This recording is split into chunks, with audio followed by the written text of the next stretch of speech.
pali e quan Sostenin vëlla.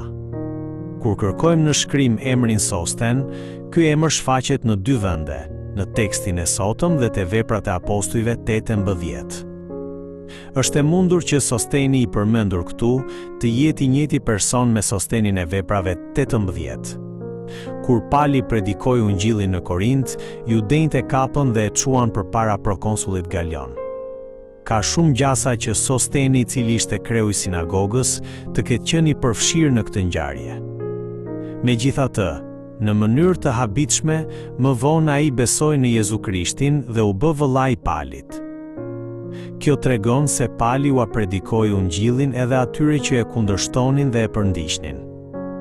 Ai nuk i urreu dhe nuk i përjashtoi ata që i shkaktuan vuajtje, por i pranoi me dashurinë e Zotit.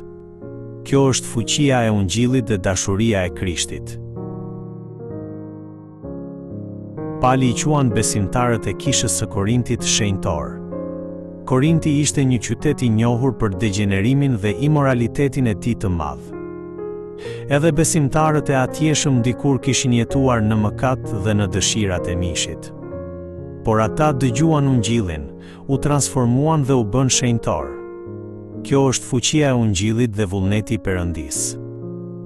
Zoti nuk i braktis mëkatarët e humbur, por gëzohet t'i thras dhe t'i bëjë të shenjtë për veten e tij. Pali falenderon Perëndin për hirin që ai i kishte dhënë kishës së Korintit. Duke parë problemet e shumta të asaj kishe, do të ishte e natyrshme që ai të pëshertinte dhe të ankohej.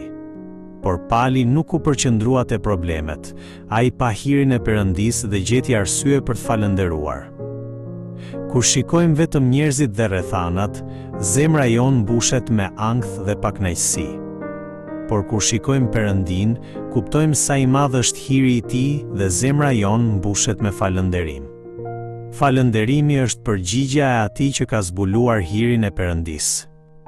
Dhe ai që mund të falënderojë është një njeri i lumtur.